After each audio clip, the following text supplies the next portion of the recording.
கர்த்தருடைய உன்னத நாமத்திற்கு மீண்டும் ஒரு விசை துதியும் கனமும் மகிமையும் உண்டாவதாக. திருச்சபை அனைவருக்கும் என்னுடைய அன்பார்ந்த இனிய ஓய்வு நாள் வாழ்த்துக்கள். ஹாப்பி சாபத். மகிழ்ச்சியாக இருக்கிறவங்க எல்லோரும் அப்படி அருகாமையில் உள்ளவங்களுக்கு கரங்களை கொடுத்து ஒரு ஓய்வு நாள் வாழ்த்துக்கள், ஹாப்பி சாபத் சொல்லிடலாங்களா?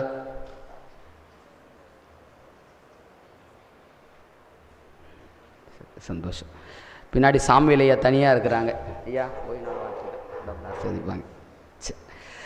இந்த அற்புதமான ஓய்வு நாளின் நேரத்தில் தெய்வீக ஆராதனை வேளையில் தேவன் நம்மோடு இருப்பதற்காக நன்றி செலுத்துகிறேன். நல்ல பாடல்கள் மூலமாய், நல்ல துதிகளின் மூலமாய் ஆண்டவர் நம் மத்தியிலே வந்திருக்கிறார்.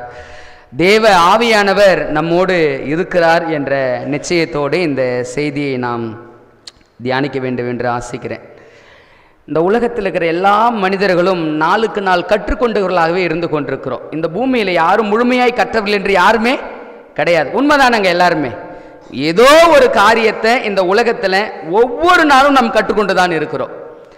உதாரணமாக என் பிள்ளைகிட்ட இருந்து ஒரு விஷயத்தை நான் சமீப காலமாய் ஆழார்த்தமாய் கற்றுக்கொண்டிருக்கிறேன். என்ன காரியம் அப்படின்னா, ஒரு நாள் நல்லா தூங்கிட்டு இருந்தேங்க. தூங்கிட்டு இருக்கும்போது பிள்ளை ஏதோ சேட்டை பண்ணிக்கிட்டே இருக்கிறாப்புல எனக்கு தெரியுது. தூரப்போ தூரப்போ தூரப்போன்னு சொல்லிக்கிட்டே இருந்தேன், கேட்கவே இல்லை.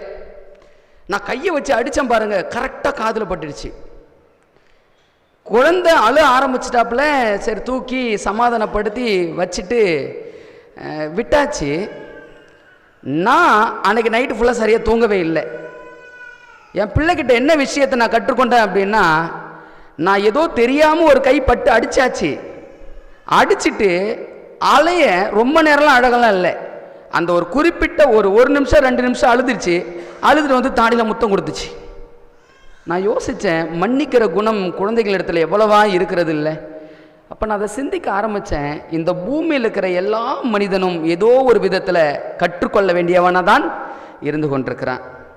அதே போல தான் நீங்களும் அநேக அனுபவங்களை உங்களுடைய வாழ்க்கையில் கற்றுக்கொண்டு வந்திருப்பீங்க. நம்முடைய திருச்சபையின் முதிர் வயது உள்ளவர்களுக்காக நான் எப்பொழுதுமே தேவ சமூகத்தில் நன்றி செலுத்துவது உண்டு. ஏனென்றால் நீங்கள் கடந்து வந்த அனுபவங்கள் ஏராளம் ஏராளம் என்பதை நான் அறிந்திருக்கிறேன். சமீப காலத்தில் நான் ஒரு நபரோடு உரையாடி கொண்டிருந்தேன். பைபிள் ஸ்டடி கொடுத்துக்கிட்டு பேசிக்கிட்டு இருந்தோம். அவர் பேசிக்கொண்டிருந்த போது என்னோடு அவருடைய மனபாரங்களை பகிர்ந்து கொண்டிருந்தார். பகிர்ந்து கொடுக்கும் பொழுது அவர் மீண்டும் மீண்டும் ஒரு வார்த்தை என்கிட்ட சொல்லிக்கிட்டே இருந்தார். மீண்டும் மீண்டும் சொல்லிக்கிட்டே இருந்தார். எனக்கு தெரிஞ்சு ஒரு 10-15 முறை அந்த வார்த்தையை அவர் சொல்லியிருப்பார்.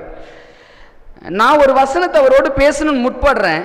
அவர் உடனே அங்கே நிறுத்தி ஒரு கருத்தை கொண்டு வருவார். அதே வார்த்தையை மீண்டும் மீண்டும் சொல்லிக்கிட்டே இருந்தார். அந்த வார்த்தை என்ன அப்படின்னா, என்னை ரொம்ப அதிகமாக சிந்திக்க வச்சுச்சு. அந்த வார்த்தை என்ன சொல்லிக்கிட்டு இருந்தார் அப்படின்னா, பாஸ்டர், நான் நிறைய துரோகங்களை சந்திச்சவன் அப்படின்னு சொல்லி அவர் கிட்டத்தட்ட ஒரு 10-15 முறை என்கிட்ட சொல்லிக்கிட்டே இருக்கிறார் அந்த வார்த்தையை. ஸோ நான் அவர்கிட்ட சொன்னேன், அப்படிங்களாயா, சரிங்கய்யான்னு அவருடைய அனுபவங்களை அப்படியே கேட்டுக்கிட்டே இருந்தேங்க. ஒரு கட்டத்தில் அவரால் கண்ட்ரோல் பண்ண முடியல, கத்தி அழ ஆரம்பிச்சிட்டார். நான் இன்னும் எத்தனை துரோகங்களை என் வாழ்க்கையில் சந்திப்பேன்னு தெரியலையே பாஸ்டர். நான் எவ்வளோ கஷ்டங்களை இந்த உலகத்தில் இன்னும் தாங்க வேண்டியதாக இருக்குதுன்னு தெரியலையே பாஸ்டர். நீங்க சொல்லுங்க பாஸ்டர், ஏன் தேவன் இந்த துரோகங்களை எல்லாம் என் வாழ்க்கையில் அனுமதிச்சார்? இந்த துரோகங்களை என் வாழ்க்கையில் அனுமதித்ததற்கான காரணம் என்ன? நீங்க சொல்லிட்டு தான் போகணும் அப்படின்னு சொல்லி அவர் சொன்னார். அப்ப அவர் அழுகிறத பார்த்து என்னால் தாங்க முடியல. பிரதர், கொஞ்சம் கண்ட்ரோல் பண்ணுங்கன்னா கண்ட்ரோல் பண்ண முடியல. நான் நினைச்சேன், அப்போதான் எவ்வளோ வலிகள் நிறைந்த இருதயம் இல்லை அது. உடைந்து அழக்கூடிய மனநிலை ஒரு மனுஷங்கிட்ட இருக்குது அப்படின்னா எவ்வளோ வலிகளும் வேதனைகளும் அந்த இருதயத்தை தச்சிருக்குல்ல. அப்போ அவர் என்கிட்ட கேட்டாரு, இதுக்கு பதில் சொல்லுங்க பாஸ்டர், நீங்க ஏன் ஆண்டவர் என் வாழ்க்கையில் துரோகத்தை அனுமதித்தார் அப்படின்னு சொல்லி நீங்க சொல்லுங்க அப்படின்னு சொல்லிட்டார். நான் உண்மையாகவே அன்னைக்கு அவர்கிட்ட சொல்லிட்டு வந்தேன், ஐயா, நான் கற்றுக்கொண்டுட்டு உங்ககிட்ட கற்றுக் கொடுக்குறேனே, எனக்கு தெரியலையா, நான் போய் ஃபஸ்ட் அதை கற்றுக்கொண்டுட்டு நான் பிறகு ஏன் இந்த துரோகங்கள் வாழ்க்கையில் அனுமதிக்கப்படுகிறது என்பதை நான் உங்களோடு பகிர்ந்துக்கிறேன் அப்படின்னு சொல்லி நான் கடந்து வந்துட்டேங்க. அந்த நபர் உடைந்து அழுத அந்த நொடிகளும் நேரங்களும் இருதயத்தை ஒவ்வொரு கணமும் என்னை பாரப்படுத்தி கொண்டே இருந்தது. அப்போ எவ்வளோ வலியோடு இருந்திருப்பாங்க. அந்த வலிக்கான மருந்தை நான் கொடுக்க வேண்டுமே ஆண்டவரே. அந்த துரோகத்திற்கான அனுமதியை என்ன காரணத்திற்காக இந்த துரோகம் வாழ்க்கையில் அனுமதிக்கப்பட்டது என்பதை நான் கொடுக்க வேண்டுமே ஆண்டவரே அப்படின்னு சொல்லி தொடர்ந்து ஜெபித்து கொண்டிருந்தாங்க. என் உள்ளம் அவருடைய கதறலை கேட்டு கலங்கிடுச்சு. நிச்சயமாக இங்கே இருக்கிற அநேகர் அந்த அனுபவத்தை கடந்து வந்திருப்பீங்க. இந்த அனுபவத்தை சந்திக்காத ஒரு மனிதனும் இந்த உலகத்தில் இல்லை. ஏதோ ஒரு வகையில் இந்த அனுபவத்தை நீங்கள் நானும் கடந்து தான் வந்திருப்போம். அப்போ என் உள்ளத்துக்கான கேள்வி என்னவா மாறிடுச்சு அப்படின்னா, ஆண்டவரே இதுக்கான ஒரு சொல்யூஷனை நான் கொடுக்கணும், இந்த பிரச்சனைக்கான ஒரு தீர்வை நான் கொடுக்கணும். அந்த தீர்வை நான் கொடுக்கணும் அப்படின்னா எனக்கு முதலாவது நீங்கள் கற்றுக் கொடுங்க ஆண்டவரே. அப்படி ஒரு கணம் என்னுடைய வாழ்க்கையை நான் திரும்பி பார்த்தேன். திரும்பி பார்க்கும்போது இந்த அனுபவம் ஒரு சில இடங்களில் காணப்பட்டுச்சு. மீண்டுமாக நான் அதிகமாக இதை ஆராய்ந்த போது துரோகத்தின் அனுமதி என்ற காரியத்தை ஏன் தேவன் வாழ்க்கையில் அனுமதிக்கிறார் என்பதை என்னால் புரிந்து கொள்ள முடிந்தது. ஒரு சிறு ஜெபம் படிக்கலாங்களா? பிதாவே, இந்த அற்புதமான வேலைக்காக நன்றி செலுத்துகிறோம்ப்பா. துரோகத்தின் அனுமதி என்ற தலைப்பில் பாடத்தை படிக்க போகிறோம். எங்களுக்கு நீங்கள் உதவி செய்யுங்கப்பா. ஒருவேளை இந்த அனுபவத்தை கடந்து வந்த இருதயங்கள் ஆண்டவருடைய சமூகத்தில் அநேக கதறல்களை ஏற்படுத்தியிருக்கலாம். இந்த அனுபவத்தை தாங்கி வந்த பிள்ளைகள் தேவ சமூகத்தில் ஒருவேளை மனமுடைந்து அழுதுருக்கலாம்ப்பா. ஆண்டவரே, இன்னைக்கு அப்பா நீங்கள் பேச போகிற அந்த சத்தியம் ஏன் எங்கள் வாழ்க்கையில் துரோகங்கள் அனுமதிக்கப்படுகிறது, அந்த துரோகங்களை சந்தித்த நாங்கள் என்ன அனுபவத்தை அடைய வேண்டியவர்களாக இருக்கிறோம், கற்றுக்கொள்ள வேண்டியவர்களாக இருக்கிறோம் என்பதை கர்த்தர் பேசுவீராக நாங்கள் கேட்கிறோம். ஆண்டவரே, இந்த சத்திய வார்த்தைகளை இந்த ஆராதனை வேலை கேட்கிற பிள்ளைகளுக்காகவும், ஒருவேளை யூடியூப் மூலமாக இந்த செய்தியை கேட்கிற பிள்ளைகளுடைய இருதயங்களுக்காகவும் அடியேன் ஜெபிக்கிறேன் சுவாமி. கர்த்தர் தொடர்ந்து ஆசீர்வதிப்பீராக. உங்கள் கிருபை எங்கள் நடத்தட்டும். இயேசுவின் வழியாய் ஜெபிக்கிறோம் பிதாவே, ஆமென். அன்பானவர்களே, நம்ம ஒரு காரியத்தை சிந்திப்போம் அப்படின்னா, வேதாகமத்தில் இந்த துரோகத்தை சந்தித்த நபர்கள் யார் என்று சொல்லி நான் கொஞ்சம் தேட ஆரம்பித்தேங்க. தேட ஆரம்பித்த வேளையில் அநேக நபர்களை வேதாகமத்தில் என்னால் பார்க்க முடிந்தது. ஆனால் இந்த துரோகத்தின் அனுமதித்த ஒரு நபர் யார் என்று சொல்லி நான் ஆராய்ந்த போது ஒரு மிக முக்கியமான ஒரு நபரை வேதாகம் எனக்கு காட்டி கொடுத்துச்சு. அவரை குறித்து பல நாட்களாக நான் தியானிச்சுக்கிட்டு இருக்கிறேன். அநேக சத்தியங்களை அவருடைய வாழ்க்கையிலிருந்து நான் படித்து கொண்டிருக்கிறேன். அதே நபரை மீண்டும் ஆவியானவர் என் கண்களுக்கு முன்பதாக கொண்டு வந்தார். அந்த நபருடைய வாழ்க்கையிலிருந்து இந்த துரோகத்தின் அனுமதி ஏன் என்ற காரியத்தை என்னால் படிக்க முடிந்ததுங்க. ஒரு 3 சம்பவத்தை வாசிக்க போகிறோம். நபர் யாருன்னு நான் சொல்லிடுறேன். இந்த படத்தை பார்த்தா உங்களால் அது யாருன்னு கெஸ் பண்ண முடியுமா? யாராவது? யாருங்க? யாருங்க? யோசேப்பு. எப்படி வச்சு கெஸ் பண்ண முடியுது உங்களால்? என்ன சம்பவம் தெரியுங்களா? அது தன் சகோதரர்கள் அனைவரும் ஒருமித்து இந்த ஒரு சகோதரனுக்கு விரோதமாக துரோகத்தை இழைத்து அவனை எங்கே அனுப்புகிறாங்கன்னா, அந்த மீதியானின் கையில் விற்று போட்டு அனுப்புகிறாங்க. நீங்கள் இந்த பிக்சரை சரியாக பார்த்தா தெரியும். மீதியானர் கையில் விற்று போடும்போது ஏதோ போயிட்டு வா யோசேப்புன்னு அனுப்பலை. என்ன தெரியுங்களா செஞ்சாங்க? கையை கட்டினாங்க. கையை கட்டி அந்த மீதியானில் இடத்துல அனுப்பி விடுகிற ஒரு சம்பவம் இது. 3 சம்பவம் சொன்னேன். யோசேப்பு குறித்து தான் படிக்க போகிறோம். இந்த 3 இடங்களிலும் பாருங்கள் யோசேப்புக்கு எப்படியெல்லாம் துரோகம் நடந்திருக்கிறது என்பதை நீங்கள் கொஞ்சம் வாசிக்கணும். ஆதியாகமம் 37வது அதிகாரம் வசனம் 1 - 36 வரைக்கும் சம்பவத்தை நான் சொல்லிடுறேங்க. வசனத்தை நீங்கள் வீட்டில் போய் வாசித்துக்குங்க. நேரம் குறைவாக இருக்கிறபடினால நான் சம்பவத்தை மாத்திரம் தான் சொல்ல போகிறேன். முக்கிய வசனங்களை மட்டும் தான் வாசிக்க போகிறோம். இந்த ஆதியாகமம் 37வது அதிகாரத்தில் 1வது வசனத்திலிருந்து 36வது வசனம் வரைக்கும் ஒரு சம்பவம் இருக்கிறது. அந்த சம்பவம் என்ன அப்படின்னா, இந்த யோசேப்பு தன்னுடைய தகப்பனுக்கு ஒரு பிரியமான குமாரனா இருந்தபடியினால மற்ற எல்லா பிள்ளைகளை பார்க்கலும் இந்த யோசேப்பை தகப்பன் அதிகமாய் நேசித்தார். அதனுடைய அடையாளம் எது அப்படின்னா, அந்த பலவண்ண அங்கியை கொடுத்தார். இந்த பலவண்ண அங்கியை இந்த யோசேப்பு உடுத்து கொண்டிருந்த போது தேவன் இந்த யோசேப்பின் மேல வைத்த இரக்கத்தினால அவருக்கு ஒரு விசேஷ ஞானத்தை கொடுத்தார். அந்த ஞானம் என்ன அப்படின்னா, சொப்பனத்தை காணுகிற அந்த ஒரு வாய்ப்பை தேவன் கொடுத்தார். இப்போ யோசேப்புக்கு 2 சொப்பனம் காட்டப்படுகிறது. அந்த 2 சொப்பனங்கள் என்ன அப்படின்னா, ஒரு அரிக்கட்டு இருக்கிறது, அதை சுற்றிலும் 11 அரிக்கட்டுகள் இருக்கிறது. இந்த 11 அரிக்கட்டுகளும் அந்த ஒத்த அரிக்கட்டை நோக்கி என்ன பண்ணிக்கிட்டு இருக்குது? வணங்கிக்கிட்டு இருக்குது. இந்த சொப்பனம், இந்த தரிசனம், இந்த தீர்க்க தரிசனம் யோசேப்புக்கு தேவன் கொடுக்கிறாரு. இந்த யோசேப்பு உள்ளத்தில் கள்ளம் கபடம் இல்லாதவனா இருந்தபடியினால, இந்த யோசேப்பு எந்த பழுதற்ற மனிதனா இருந்தபடியினால இந்த சொப்பனத்தை போய் யார்கிட்ட சொல்றாருன்னா, சகோதரர்கிட்ட சொல்றார். இந்த மாதிரி நான் ஒரு சொப்பனம் கண்டேன், 12 அரிக்கட்டுகள், அதில் ஒரு அரிக்கட்டு இருந்துச்சு, மீறி 11 அரிக்கட்டுகள் அந்த ஒத்த அரிக்கட்டை என்ன பண்ணிச்சு, வணங்கி கொண்டிருந்துச்சு அப்படின்னு சொல்கிறார். அப்போ அவங்க எல்லாம் சொன்னாங்க, ஓ அப்போ நான் வந்து உங்களை வணங்குவனோ, நாங்கள் வந்து உன் காலில் விழுவோமோ அப்படின்னு சொல்லி அவங்க கேட்டாங்க. யோசேப்பு மனசில் வச்சுக்கிட்டு கடந்துட்டார். இரண்டாவதும் ஒரு தரிசனம் கொடுக்கப்படுகிறது, சொப்பனம் கொடுக்கப்படுகிறது. அந்த சொப்பனம் என்னவென்று நமக்கு எல்லாருக்குமே தெரியும். ஒரு சந்திரன், ஒரு சூரியன். அந்த சொப்பனத்தில் அடுத்த காரியம் என்னங்க? ஒரு சந்திரன், ஒரு சூரியன். அடுத்த காரியம் என்ன? யாரு சரியா சொல்றீங்கன்னு பார்க்கணும் இல்லைங்களா? கேட்கலங்க, எனக்கு கேட்கல, சரியா சொல்லுங்க பாப்போம். ஒரு சந்திரன், ஒரு சூரியன் இருக்குது ஐயா. 11 கரெக்ட். சந்திரன் சூரியன் இருக்குது, இந்த 11 நட்சத்திரம் இருக்குது. இது எல்லாம் ஒரு நட்சத்திரத்தை வணங்குது. இந்த சொப்பனத்தை போய் அப்பா கிட்ட சொல்றாரு. சொன்ன மாத்திரத்தில் அப்பா புரிஞ்சுக்கிட்டு சொல்றாரு, ஓ நானும் உன் தாயும் உன்னை வந்து வணங்குவோமோ, மனசுல வச்சுக்கிட்டாரு. ஆனா கேட்ட யாரு? சகோதரர்கள். அவங்களுக்கு திரும்பவும் அந்த பகை உணர்வு ஏற்பட்டுடுச்சு. இந்த பகை உணர்வு இரண்டாவது முறையும் ஏற்பட்டபடியினால இப்ப சகோதரர்கள் ஒரு தீர்மானத்தை செய்யறாங்க. வசனம் 18, 37வது அதிகாரம் வசனம் 18 பாருங்களேன். என்ன தீர்மானம்னு பாருங்க. இந்த சம்பவம் நடந்தபடியினால அவர்கள் அவனை தூரத்தில் வர கண்டு அவன் தங்களுக்கு சமீபமாய் வரும் முன்னே அவனை கொலை செய்யும்படி சதி யோசனை பண்ணி. இப்ப சகோதரர்கள் எல்லாம் இந்த 2 சொப்பனத்தை கேட்டாங்க. கேட்டபடியினால என்ன தீர்மானத்துக்கு வந்தாங்க? இவனை எப்படியாவது கொலை செஞ்சிடணும். இவன் இருந்தாதான சொப்பனம் நிறைவேறும். இவனை கொலை செஞ்சிட்டோம் அப்படின்னா இந்த சொப்பனம் நிறைவேறுவதற்கான வாய்ப்பே இல்லை அப்படின்னு சொல்லி, இந்த யோசேப்பு எங்கே இருந்தாரு? தகப்பன் சொன்னாரு, போய் உன் சகோதரியுடைய சேமத்தை விசாரிச்சுட்டு வாப்பா அப்படின்னு சொல்லி அனுப்புனாரு.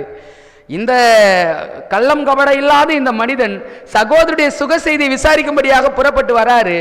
இவர் வருகிற பொழுது எந்த கபடம் இல்லாதவராய் வராரு. ஆனால் சகோதரர்கள் எப்படி இருந்தாங்கன்னா கபடம் நிறைந்தவர்களா இருந்தாங்க. இப்ப இந்த யோசேப்பு போய் அவர்களை சந்திக்கும் பொழுது இந்த சம்பவம் நடக்குது. சமீபமாய் வரும் முன்னே அவனை கொலை செய்யும்படி சதி ஆலோசனை பண்ணி. இப்ப கொலை செய்யறதுக்கு சதி ஆலோசனை பண்றாங்க. இப்ப கொலை செய்வதற்கு சதி ஆலோசனை நடக்கும் பொழுது அவர்களில் சகோதரன் யாருங்க? ரூபன். என்ன செஞ்சாரு? வேண்டாம் வேண்டாம், நம்ம சகோதரன், நம்ம மாம்சாவன், அவனை கொலை செஞ்சு அவனுடைய ரத்தப்படி யார் எடுத்துக்கூடாது, நாம் எடுத்துக்கொள்ள கூடாது. நம்ம என்ன செய்வனா அவனை குழியில போட்டுருவோம் அப்படின்னு சொல்லி நல்ல ஆலோசனை கொடுத்தார். வசனம் 24 பாருங்களேன். அதே 37, 24. அவனை எடுத்து அந்த குழியிலே போட்டார்கள். அது தண்ணீர் இல்லாத வெறும் குழியா இருந்தது. இப்ப சகோதரர்கள் இவனை கொலை செய்யக்கூடாது, இவனுடைய ரத்தப்படி நமக்கு எதுக்கு அப்படின்னு நினைச்சவங்க அந்த சகோதரனை கொலை செய்யாம குழியில போட்டாங்க. அந்த குழி எப்படி இருந்துச்சுங்களா? தண்ணீர் இல்லாத வெறும் குழியா இருந்துச்சு. நம்ம நினைக்கிற மாதிரி ஏதோ ஒரு ஆள் முழுகிற அளவுக்கு நினைக்காதீங்க. அதை காட்டிலும் கொஞ்சம் ஆழமான குழி. அது ரொம்ப ஆழமான குழியில தூக்கி போட்டாங்க. இந்த யோசேப்பு கதறிக்கொண்டிருக்கிறார். இப்ப அந்த குழியில போட்ட அந்த சகோதரனை இன்னொரு சகோதரன் ஆலோசனை கொடுக்கிறாரு. இவனை ஏன் இப்படி விடணும்? ஒண்ணு வேண்டாம், அதோ வராங்க பாருங்க இஸ்மவேலர்கள். அந்த இஸ்மவேலர் கையில நம்ம என்ன பண்ணுவோம் அப்படின்னா 20 வெள்ளிக்காசுக்கு நம்ம விற்று போடுவோம் வாங்க அப்படின்னு சொல்லி என்ன செய்யறாங்க? இந்த யோசேப்பை கொண்டு போய் 20 வெள்ளிக்காசுக்காக. வசனம் 28 பாருங்களேன். அதே அதிகார வசனம் 28 ரொம்ப மிக முக்கியமான அந்த வர்த்தகரான மீதியானர் கடந்து போகிற பொழுது அவர்கள் யோசேப்பை அந்த குழியிலிருந்து தூக்கி எடுத்து அவனை இஸ்மவேலர் கையில் 20 வெள்ளிக்காசுக்கு விற்று போட்டார்கள். அவர்கள் யோசேப்பை எகிப்திற்கு கொண்டு போனார்கள். 3 வசனத்தை வாசிச்சோம். வசனம் 18 வாசிச்சோம், வசனம் 24 வாசிச்சோம், வசனம் 28 வாசிச்சோம். இந்த 3 வசனங்களிலும் தன் சகோதரர்களால் நிந்தையும் கஷ்டத்தையும் பாடுகளையும் அவமானத்தையும் அடைந்த இந்த யோசேப்பு இறுதியாக எகிப்துக்கு போகிற அந்த இஸ்மவேல் கையில் என்ன பண்ணப்பட்டாரு? விற்று போடப்பட்டார். நீங்க யோசித்து பாருங்க. இந்த யோசேப்புடைய உள்ளத்திலிருந்து நீங்க சிந்திக்கணும். அந்த 11 பேரை மறந்துருங்க. யோசேப்புடைய உள்ளம் இந்த நேரத்தில் எப்படிங்க இருந்திருக்கும்? எப்படி இருந்திருக்கும்ல? குழியில போடும்போது அவனுடைய கதறல் எப்படி இருந்திருக்குல்ல? என் ரத்தத்தின் ரத்தமும் என் மாம்சத்தின் மாம்சமானவர்களே, என்ன குழியில தள்ளுவதற்கு உங்களுக்கு எப்படி மனசு வந்தது அப்படின்னு சொல்லி அவனுடைய உள்ளம் துடிதுடித்திருக்குல்ல? அவனுடைய சத்தம் எவ்வளவாய் அவன் இருதயத்தை குத்தி இருக்குல்ல? சரி குழியில தான் போட்டீங்க, கடந்து போயிருக்கணும். ஆனா இவன் அட்ரஸே இல்லாம பண்ணணும். ஒருவேளை குழியில போட்டவன் எழுந்து வந்துட்டானா என்ன நடக்கும் அப்படின்னு அறிஞ்சவன் என்ன செய்யறாங்க அப்படின்னா, இவனை குழியில போடக்கூடாது, இவனை எடுத்து விட்டு என்ன பண்ணிடணும், காலி பண்ணிடணும். என்ன பண்றாங்க, வருகிற அந்த இஸ்ரவேலர் கையில, நீங்க அந்த படத்தை நான் காட்டணும் பார்த்தீங்களா, கைகளை கட்டி அந்த இஸ்ரவேலரை விற்று போடுறான். அந்த விற்று போட்டவர்கள் அந்த யோசேப்பை இழுத்து கொண்டு போகும் பொழுது இந்த யோசேப்பினுடைய உள்ளமும் மனமும் எப்படி இருந்திருக்கும்? விற்று போட்டவன் வெளியாளா இருந்தா கூட யோசேப்பால ஏதோ சரி போ அப்படின்னு கடந்து போயிருக்க முடியும். ஆனா விற்று போட்டவன் யாரு? தன் சொந்த சகோதரர்கள். இப்ப அந்த யோசேப்புடைய உள்ளம் கொதிக்குது. அவன் ஒரு பார்வையை திரும்பி பார்க்கறான். அவன் சகோதரர்கள் எல்லோரும் இந்த மீதியானவர்கள் அவனை இழுத்து கொண்டு போகும்போது கைகளை தட்டி சந்தோஷத்தோடு ஒளிந்தான் சொப்பனக்காரன் என்று சொல்லி ஓலமிட்டு அவர்கள் எல்லோரும் சந்தோஷத்தில் ஆர்ப்பரிக்கிற ஒரு கூட்டமாய் அந்த 11 பேரும் இருந்து கொண்டிருக்கிறாங்க. என்னுடைய முதல் கேள்வி, குழியில போடும்போதும் யோசேப்பு வாயை திறந்தாரா? இல்லை. மீதியானர் கையில விற்று போடுறாங்களே, இப்பயாவது யோசேப்பு வாயை திறந்து என்னை ஏன் சகோதரர் இப்படி செய்யறீங்க, நான் உங்களுக்கு இப்படி என்ன செஞ்சேன், என்ன காரியத்துக்காக இதை செய்யறீங்கன்னு சொல்லி யோசேப்பால வாய் திறக்க முடிஞ்சதா? ஏதா பேசினாரா? ஒன்றும் பேசவில்லை. எல்லா சம்பவமும் நடக்குது, அது அப்படியே பார்க்குறாரு. அவருடைய இருதயம் உள்ளுக்குள்ளாக கொதித்து கொண்டிருக்கிறது. துரோகம் வெளியிலிருந்து வந்தால் கூட பரவாயில்லை, தன் சொந்த சகோதரர்களால் துரோகம் வருகிற பொழுது இவரால் தாங்கிக் கொள்ள முடியாதவராய் இருந்தாலும் போது கூட தன் இருதயத்தின் கதவை திறக்காதவனாய் எல்லாவற்றையும் மனதாக வைத்து அமைதியான காரியத்தை தொடர்ந்து செய்து கொண்டிருக்கிறார்.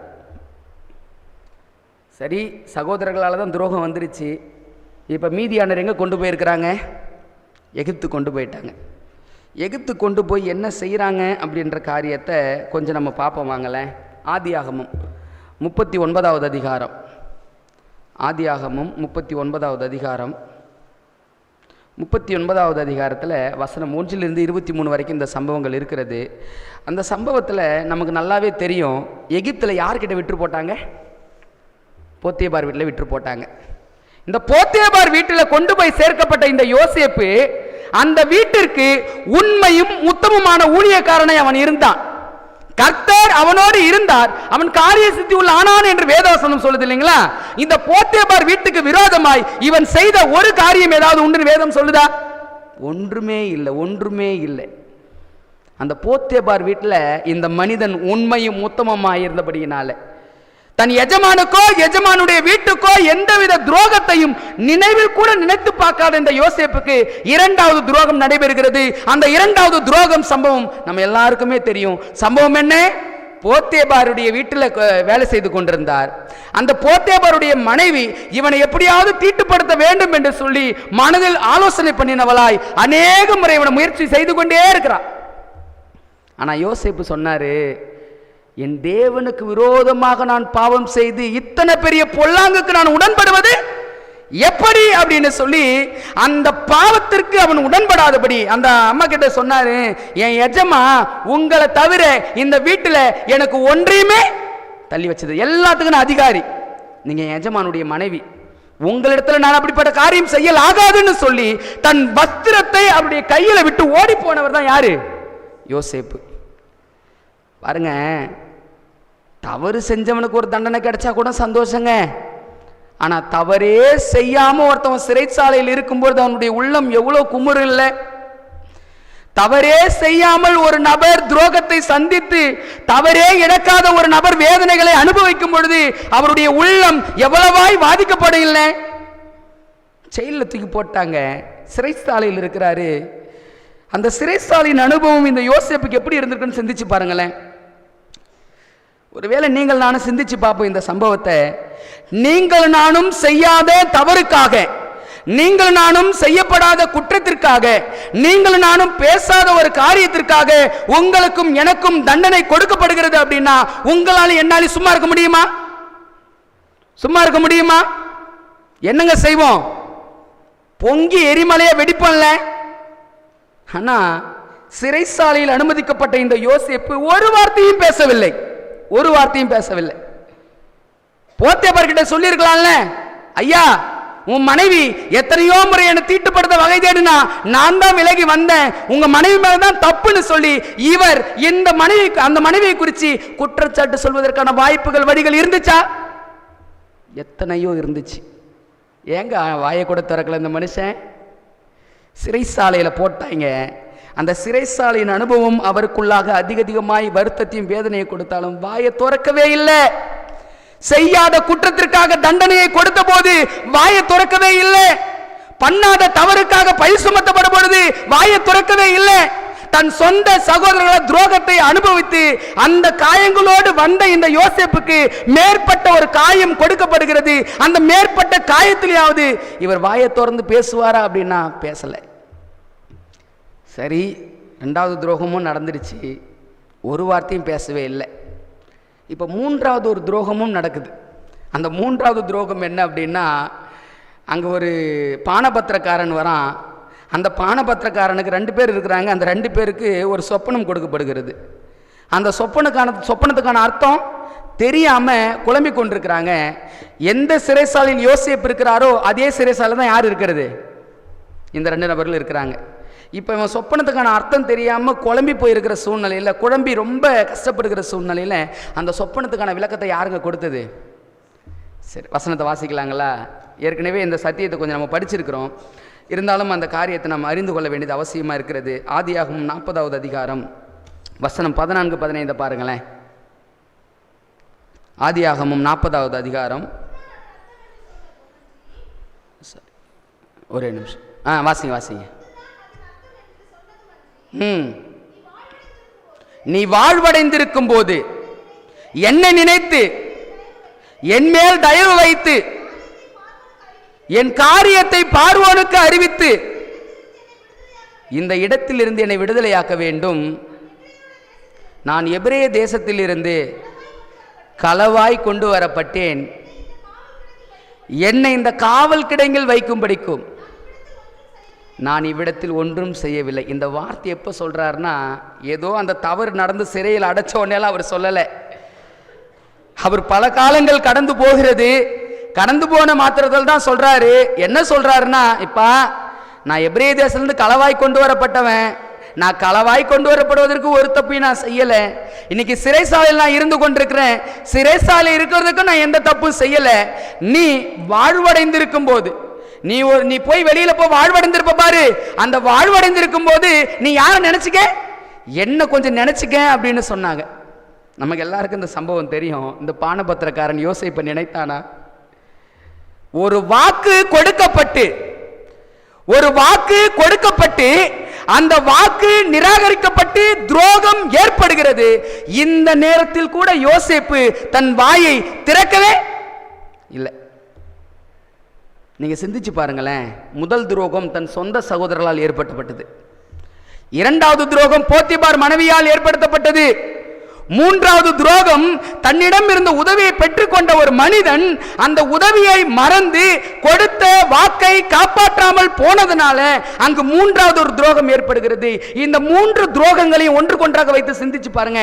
இந்த 3 துரோகங்கள்ல எங்கேயாவது யோசேப்பு அந்த துரோகத்துக்கு விரோதமாய் அவர் போர்க்கொடி தூக்கினதா எங்கேயாவது வாசிக்க முடியுமா? இந்த பானபத்திரக்காரன் துரோகம் பண்ணிட்டான் இல்லைங்களா? நீங்க யோசித்து பாருங்க. அதுக்கு அடுத்த சம்பவம், மனுஷர்களை நம்பிய யோசேப்பை தேவன் என்ன செய்யறாருன்னா ஒரு பாடத்தை கொடுத்து, உன்னை எந்த நேரத்தில் விடுதலை ஆக்க முடியுமோ அந்த நேரத்தில் நான் விடுதலை செய்வேன் என்று சொன்ன தேவன் மீண்டும் யாருக்கு சொப்பனத்தை கொடுக்கிறாரு? பார்வோனுக்கு சொப்பனத்தை கொடுக்கிறார். இப்ப பார்வோன் மூலமா இந்த யோசேப்பு என்ன செய்யறாருன்னா வெளியே வரார். அரண்மனையில் இந்த பானபத்திரக்காரனை பார்த்திருப்பாரா? ஒருவேளை பார்த்திருந்தா ஒருவேளை இப்படி சிந்திச்சு பாருங்க. நீங்களும் நானும் தான் யோசேப்பு. அந்த பானபத்திரக்காரனை அரண்மனையில் பார்த்துட்டீங்க, என்ன செய்வோம் சொல்லுவோமா? அடே துரோகி, சொல்லிட்டு போனியாடா, வாக்கு கொடுத்துட்டு போனியாடா, எங்கடா உன் வாக்கு? நீ எனக்கு துரோகம் செஞ்சல்ல, இப்ப நான் ராஜா பக்கத்துல இருக்கிறேன், வா பார்த்துக்குவோம். ராஜாவே எனக்கு இந்த மாதிரிலாம் செஞ்சுட்டான்னு சொல்லி பழி வாங்குதலின் சிந்தை மாம்சகத்தில் உங்களுக்கு எனக்கு வருமானா? நிச்சயம் வரும். ஆனா யோசேப்பு ஏங்க வாயை கூட திறக்கல? சகோதரர்களால் காயப்பட்ட போதும் வாயை திறக்கல, போத்திபாரின் மனைவி துரோகத்தினால் காயப்பட்ட போதும் வாயை திறக்கல. பானபத்திரக்காரன் இவ்வளோ துரோகங்களை செய்திருந்த போதும் கூட அந்த காரியத்திலையும் ஒரு வார்த்தையும் இந்த நபர் பேசவே இல்லை. 3 முப்பெரும் துரோகங்கள் இந்த யோசேப்பை நொறுக்கி ஒடுக்கி கஷ்டப்பட்டு காயப்படுத்தி கொண்டிருந்த சூழ்நிலையில ஒரு வார்த்தை கூட பேச முடியாம அமைதியா இந்த யோசேப்பு இருந்தார். அப்படின்னா என்ன காரணம், என்ன நோக்கம், எந்த காரணத்திற்காக யோசேப்பு வாய் திறந்தவராய் இருந்தார்? என்ன காரணம் தெரியுங்களா? நான் ஒரு சில சம்பவங்களை வாசித்து இந்த யோசேப்புடைய சம்பவத்தை நான் வாசித்து கொண்டிருந்தேன். யோசேப்புடைய சம்பவத்தை வாசித்து கொண்டிருந்த எனக்கு சில மிக முக்கியமான காரியங்கள் தென்பட்டது. யோசேப்பு முதலாவது யோசிச்சாரு, இந்த 3 துரோகங்களும் யோசேப்புக்கு நடந்தது. இந்த 3 துரோகங்களும் யோசேப்புக்கு நடந்திருந்தாலும் தேவனுடைய அனுமதி இல்லாமல் இது நடந்ததா? தேவன் அனுமதிக்காமல் இந்த நபருடைய வாழ்க்கையில இந்த துரோகம் அனுமதிக்கப்பட்டதா அப்படின்னா இல்ல. சிறைச்சாலையில வாசிக்கிறோம், யோசேப்போடு கர்த்தர் இருந்தார். தன் சொந்த சகோதரர்களால் இந்த மனிதன் துரோகங்களை சந்திக்கும் பொழுது தேவன் அமைதியாக தான் இருந்தார். போத்திபாரின் மனைவியின் மூலமாய் துரோகங்களை சந்திக்கும் பொழுதும் தேவன் அமைதியாக தான் இருந்தார். பானபத்திரக்காரன் மூலமாய் துரோகங்களை சந்திக்கும் பொழுதும் இந்த யோசேப்பு அமைதியாக தான் இருந்தார். ஏன் அமைதியாக இருந்தார் தெரியுங்களா? யோசேப்புக்கு ஒரு விஷயம் தெரியும். என்ன தெரியும் தெரியுங்களா? ஆண்டவரே, என் வாழ்க்கையில நீங்க சொல்லியிருக்கிறீங்க, தேவனால் தெரிந்து கொள்ளப்பட்ட பிள்ளைகளுடைய வாழ்க்கையில சகலமும் நன்மைக்கு ஏதுவாய் நடைபெறுகிறதுன்னு சொல்லியிருக்கிறீங்க. உங்க அனுமதி இல்லாமல் என் வாழ்க்கையில் ஒன்றும் நடைபெறவில்லை. யோசேப்பு புரிஞ்சுக்கிட்டாரு, சிலர் மூலமாய் துரோகத்தை என் வாழ்க்கையில் அனுமதித்து என் மன்னித்தலின் அளவையும் என் அன்பின் அளவையும் தேவன் இடைப்பட்டு கொண்டிருக்கிறார். நீங்க சிந்திச்சு பாருங்க. யோசேப்புடைய வாழ்க்கையில துரோகத்தை அனுமதித்ததற்கான காரணம் அவனுடைய அன்பின் அளவு, அவனுடைய மன்னித்ததின் அளவை தேவன் இடைப்பட்டு கொண்டிருக்கிறார். யோசேப்புக்கு பேசுறதுக்கும் வாதாடுவதற்கும் 1000 காரியங்கள் உண்டு. பேசல, வாதாடல, எந்த குற்றத்தையும் வைக்கல, எந்த காரியத்தையும் செய்யல. ஏன் செய்யலனா யோசேப்பு தேவனை புரிந்து கொண்டார். தேவன் ஏன் இந்த துரோகத்தை எனக்கு அனுமதிக்கிறார் அப்படின்னா என் மன்னித்தலின் அளவை அவர் கரங்கள் இடைப்பட்டு கொண்டிருக்கிறது. யோசேப்பு எல்லாம் ஈஸியா தேவ மனுஷன் சொல்லிடுவல்ல, ஆனால் எப்பொழுது அவர் தேவ மனிதன் வெளிப்படுத்த தெரியுங்களா? இத்தனை துரோகங்களை அவர் அறிந்திருந்த போதும் கூட, இத்தனை துரோகங்களையும் தன் வாழ்க்கையில் அவர் அடைந்திருந்தாலும் போதும் கூட, அந்த மன்னிப்பின் அளவு அவர் வாழ்க்கையில் பெருக்கெடுத்த போதுதான் உண்மையான தேவ மனிதனா இந்த யோசேப்பு மாற முடிந்தது. சகோதரர்களை மன்னிச்சாரா? சகோதரர்களை மன்னிச்சாருங்களா? ஒரு வசனத்தை வாசிக்கலாங்களா? தேவனை புரிந்த மனிதனுடைய வாழ்க்கை எப்படியா இருந்திருக்கிறது அப்படி என்பதை பாருங்க. ஆதியாகமம் 45வது அதிகாரம். ஆதியாகமம் 45வது அதிகாரம் வசனம் 4 நான் வாசிக்கிறேன். கொஞ்சம் கவனத்தோடு கவனிங்க. முக்கியமான ஒரு சம்பவத்தை நம்ம பார்க்க போகிறோம். அப்பொழுது யோசேப்பு தன் சகோதரரை நோக்கி, என் கிட்ட வாருங்கள் என்றான். அவர்கள் கிட்ட போனார்கள். அப்பொழுது அவன், நீங்கள் எகிப்துக்கு போகிற இடத்தில் விற்று போட்ட உங்கள் சகோதரனாகிய யோசேப்பு நான் தான். என்னை இவ்விடத்தில் வரும்படி விட்டு போட்டதினால் நீங்கள் சஞ்சலப்பட வேண்டாம். என்னங்க வார்த்தை இது? என்ன வார்த்தை இது? இவன் யோசேப்புன்னு வெளிப்படுத்திட்டான். இப்ப தவறு செஞ்சவனுடைய உள்ளம் எப்படி இருக்குது? சஞ்சலப்படுது. இவர் சொல்றாரு, நான் காயப்பட்டவன் தான், நான் வேதனை அனுபவிச்சவன் தான், நான் கஷ்டத்தை அனுபவிச்சவன் தான். நான் கஷ்டத்தை அனுபவித்து நான் இருந்தாலும் நீ கஷ்டப்பட வேண்டிய அவசியம் இல்லை. நான் உன்னை மன்னிக்கிறேன், நான் உன்னை மன்னித்தலின் அளவுக்குள்ளாக நான் கொண்டு வருகிறேன். நீ சஞ்சலப்பட வேண்டாம். அடுத்த வார்த்தையை கவனிங்க. அது உங்களுக்கு விசனமாயும் இருக்க வேண்டாம். உங்களுக்கு ஒன்று சொல்லட்டுங்களா? இந்த உலகத்தில் உச்சபட்ச தண்டனை எது தெரியுங்களா? இந்த உலகத்திலே உச்சபட்ச தண்டனை, ஆக பெரும் தண்டனை என்பது எது தெரியுங்களா? நான் நிறைய நேரங்கள் ஆண்டவர் சொல்லியிருக்கிற ரூலை வாழ்க்கையில் ஃபாலோ பண்றது உண்டு. யாருடைய தலையில் அக்னி தழை வைப்புன்னு ஆண்டவர் சொல்லியிருக்கிறாரு. ஞாபகம் இருக்குதுங்களா? ஞாபகம் இருக்குதுங்களா? நான் உங்களுக்கு ஒன்று சொல்லிக் கொடுக்குறேன், மனசில் வச்சுக்கோங்க. உங்களுக்கு துரோகம் செய்தவர்களையும், உங்களுக்கு தவறு இழைத்தவர்களையும், உங்களுக்கு அவப்பேறு உண்டாக்கினவர்களையும் நீங்கள் தண்டிக்க வேண்டும் என்றால் நீங்கள் கொடுக்க வேண்டிய தண்டனை மன்னிப்பு. அந்த மன்னிப்பை கொடுத்து பாருங்க நீங்க, அவன் காலத்துக்கு செத்து ஒழிஞ்சிருவாங்க. ஏன் தெரியுங்களா? இவ்வளோ பெரிய தவறு நான் இவங்களுக்கு செய்திருந்தாலும் இவர்களால எப்படி இது மன்னிக்க முடிந்தது என்று சொல்லி அவன் அந்த நினப்பிலேயே உட்கார்ந்து உட்கார்ந்து உட்கார்ந்து விசிரம் அடைஞ்சவனா அவன் செத்து கூட போயிடுவான். மன்னிப்புக்கு அவ்வளோ பவர் இருக்குது. இந்த யோசேப்புடைய சகோதரர்கள் எப்படி தண்டிக்கப்பட்டார்கள் என்பதை வேதத்தை நான் வாசிக்கும் பொழுது அவர் சொன்னாரு, நீங்க என்னை விட்டு போட்டீங்க, எனக்கு துரோகத்தை செஞ்சீங்க, உங்களால நான் கஷ்டத்தை அனுபவிச்சேன், நான் கஷ்டத்தை அனுபவிச்சதுனால நீங்க கஷ்டத்தை அனுபவிக்க வேண்டிய அவசியம் இல்லை. போங்க, சஞ்சலப்படாதீங்க, விசனப்படாதீங்க, போங்க, சந்தோஷமா இருங்க. இந்த வார்த்தையை சொல்லிட்டு நீங்க அதுக்கு அடுத்த காரியங்களை வாசித்து பாருங்க. சொல்றாரு, அது உங்களுக்கு விசனமாயும் இருக்க வேண்டாம், ஜீவ ரட்சனை செய்யும்படிக்கு தேவன் என்னை உங்களுக்கு முன்பாக அனுப்பினார். தேசத்தில் இப்பொழுது 2 வருஷமாக பஞ்சம் உண்டாயிருக்கிறது, இன்னும் 5 வருஷம் உழவும் அறுப்பும் இல்லாமல் பஞ்சம் இருக்கும். அடுத்த வார்த்தை, பூமியிலே உங்கள் வம்சம் ஒழியாமல் இருக்க உங்களை ஆதரிக்கிறதுக்காகவும் பெரிய ரட்சிப்பினால் உங்களை உயிரோடு காப்பதற்காகவும் தேவன் என்னை உங்களுக்கு முன்னே அனுப்பினார். கிறிஸ்துவுக்குள் அன்பானவர்களே, என்கிட்ட கதறி எழுது கேட்ட அந்த நபருடைய வாழ்க்கையில் அவர் அடைந்த துரோகங்களும் கஷ்டங்களும் ஏராளம் ஏராளம், அதில் எந்த மாற்று கருத்தும் இல்லை.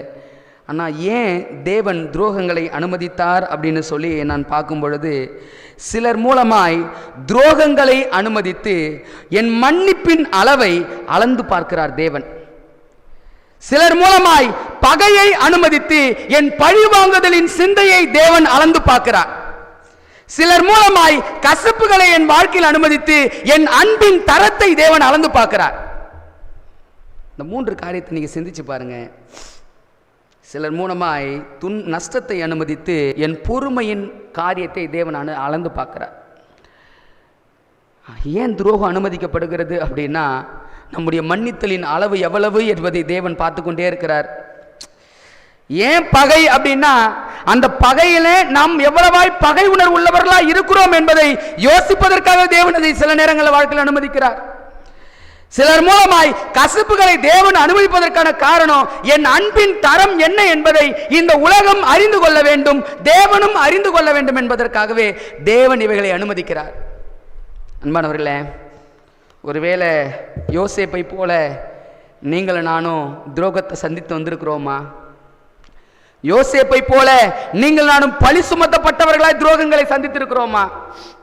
யோசேப்பை போல நீங்கள் நானும் செய்த உதவியை மறந்து போன மனிதர்களால் துரோகத்தையும் வேதனையும் அனுபவித்து வருகிறோமா? நீங்க கவலைப்படாதீங்க. ஆண்டவர் ஒவ்வொரு காரியத்தையும் இந்த காலங்களில் அளந்து பார்த்து கொண்டிருக்கிறார். ஏன் துரோகம் அனுமதிக்கப்படுகிறது அப்படின்னா, என் மன்னித்தலின் அளவு எவ்வளவா இருக்கிறது. ஏன் கசப்பு அனுமதிக்கப்படுகிறது அப்படின்னா, என் அன்பின் தரம் எவ்வளவு. ஏன் துரோகங்கள் மன்னிப்பும் இந்த காரியங்கள் எல்லாம் என் வாழ்க்கையில் அனுமதிக்கப்படுகிறது அப்படின்னா, நான் தேவனுக்கு முன்பாக எப்படி உள்ளவனாய் இருக்கிறேன் என்பதை தேவன் பார்த்து கொண்டே இருக்கிறார். ஈவினிங் செய்ததை தான் வாசிக்க போறோம். சிறையில் இருந்து சிங்காசனத்திற்கு எப்படி போனார் என்பதை வாசிக்க போறோம். கடைசி கால மக்களோடு அது எப்படி சம்பந்தப்படுகிறது என்பதை வாசிக்க போறோம். கிறிஸ்துவுக்குள் அன்பானவர்களே, நீங்க ஒரே ஒரு காரியத்தை சிந்திச்சு பாருங்க. தன் சொந்த சகோதரர்களால் துரோகத்தை அனுமதித்த யோசேப்பு ஒன்றும் பேசவில்லை. உத்தமமும் உண்மையுமாய் வேலை செய்த போதும் கூட, அந்த எஜமானாலும் எஜமானுடைய மனைவியாலும் துரோகத்தை சந்தித்தது போது கூட ஒரு வார்த்தையும் பேசவில்லை. யோசேப்பினிடத்துல உதவியை பெற்றுக்கொண்ட அந்த வேலைக்காரன் அவ்வளவு காரியங்களை இவனுக்கு துரோகம் எடுத்த போது கூட ஒரு வார்த்தையும் பேசவில்லை. ஏன் பேசவில்லை என்றால், யோசேப்பு தேவனை அறிந்தவன். தேவன் இவர்களை எதற்காக இது எல்லாவற்றையும் அனுமதித்தார் அப்படின்னா, என் பிள்ளைகளுடைய குணத்தை நான் பெருக்கப்படுத்தி என் பிள்ளைகளை பரலோகம் சேர்க்கணும். என் பிள்ளைகள் அன்பின் தரத்திலும் மன்னிக்கிற குணத்திலும் அன்பிலும் எவ்வளவாய் வளர்ந்திருக்கிறார்கள் என்பதை பார்ப்பதற்காகவே தேவன் இதை அனுமதித்தார் என்பதை நாம் ஒருவரும் மறந்துவிடக் கூடாதுங்க. நீங்க சிந்திச்சு பாருங்க. கடைசியா சகோதரி யார் காலில் வந்து விழுந்தா? யார் கால? ஒருவேளை இந்த வார்த்தையை யோசேப்பு முன்கூட்டியே விட்டிருந்தா என்னங்க நடந்திருக்கும்? யோசேப்பு தேவ மனிதன் என்பதற்கு அடையாளமே மன்னிப்பு. யோசேப்பு தேவ மனிதன் என்பதற்கு அடையாளமே அன்பு செலுத்துதல். யோசேப்பு தேவ மனிதன் என்பதற்கான அடையாளமே அவருடைய பொறுமை. இத்தனை காரியங்கள் அந்த மனிதனோடு இருந்தபடியினால தான் ஆண்டவர் யோசேப்பை பார்த்தாரு. என் பிள்ளை, என் மகன், என் குடும்பம் இவ்வளோ நிந்தைகளையும் இவ்வளோ அவமானங்களையும் செய்யாத தவறுக்காக சுமந்திருக்கிறார்கள், இவர்களுக்கு இதோடு நான் விட்டுற மாட்டேன், இவர்களுக்கு இதை காட்டிலும் மேலான வாய்ப்பையும் ஆசீர்வாதத்தை நான் கொடுப்பேன்னு சொல்லி சிறையிலிருந்து சிங்காசனத்துக்கு உயர்த்தின தேவன். ஒருவேளை இன்னைக்கு நம்முடைய வாழ்க்கை சிறையா இருக்கிற மாதிரி தெரியலாம், ஆனால் சிறையினுடைய வாசம் சிங்காசனமாய் மாறும். எப்ப மாறும் அப்படின்னா, மன்னிப்பு நம்மிடம் இருக்கும் பொழுது, அன்பு நம்மிடம் இருக்கும் பொழுது, பொறுமை நம்மிடம் இருக்கும் பொழுது சிறைவாசம் சிங்காசனமாய் மாறும். அந்த வாய்ப்பை தேவன் நம் அனைவருக்கும் தருவாராக. கர்த்தர் தாமே நம் அனைவரையும் ஆசீர்வதிப்பாராக. ஆமென்.